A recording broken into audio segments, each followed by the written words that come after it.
Hello and welcome to the Weekly Bone. My name is Marco Hanna from PhoneDog.com, and let's get started with the Weekly Bone.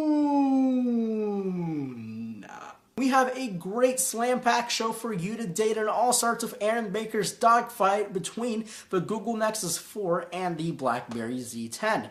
Google Nexus 4 is basically their pure vanilla Android device, and the Z10 is really BlackBerry's make it or break it device, and both these devices may seem out of range from each other, but actually they are very similar in price, specs, and hardware on those two devices. If you've forgotten the specs of the Z10 or the Nexus 4, the Z10 has a 4.2-inch 720p display, a dual-core 1.5 GHz processor, and 2 GB of RAM. The Nexus 4 is a pure Android device running Android 4.2 Jelly Bean, and also has a 1.5 GHz dual-core processor and 1 GB of RAM. Aaron gives the win to the Google Nexus 4 for a couple of reasons. One of them is being the price. The off-contract price for the Nexus 4 is only $299. If you're trying to get the Z10 for off-contract price, you're going to end up paying $450 for the first model, and it goes all the way up to $650. Also, the app ecosystem on the Google Nexus 4, obviously Google Play has been there for a lot longer, almost as long as the iOS Store, and the applications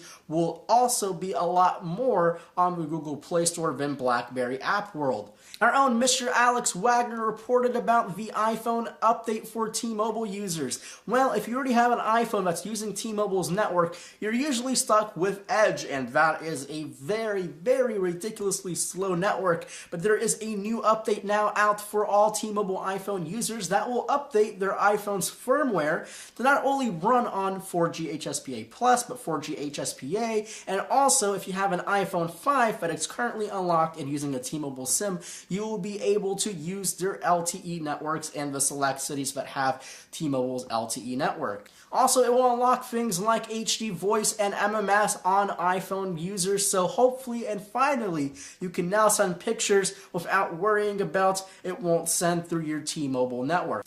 And lastly, one of the biggest updates to the iPhone T-Mobile software is battery optimization. How many times have you had an iPhone on T-Mobile's network die on you, as seen in this dramatic reconstruction?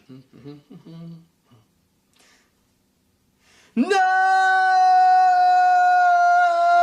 Next up, quite literally the news that we thought would change the way we use Facebook until we actually saw it. Yes, I am talking to you about the new Facebook phone.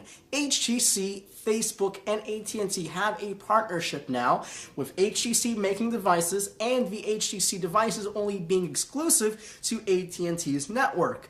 So, the device is called the HTC First. So, it's a 4.3-inch display, it has a 1.4 GHz dual-core processor, and it has Facebook Home pre-installed on top of its Android 4.2. The device sort of sounds mid-range, and to be honest, it is pretty mid-range. The device does not have mind-blowing specs or have a feature that kills any other phone's feature with Facebook. The only difference is Facebook Home is pre-installed onto this device natively, so you don't have to go and download the Facebook Home. Now here's the other side to the story. Facebook Home is not a standalone OS. It's actually an add-on. You can download it and it can be running over your Android 4.2, and they actually announced availability of coming to the Samsung Galaxy S4, the S3, the HTC One, usually mostly high-end devices, but there will be more phones being added to that list. So make sure if you have a phone that's capable of running Facebook Home, you can just download it instead of buying this mid-range phone for $99.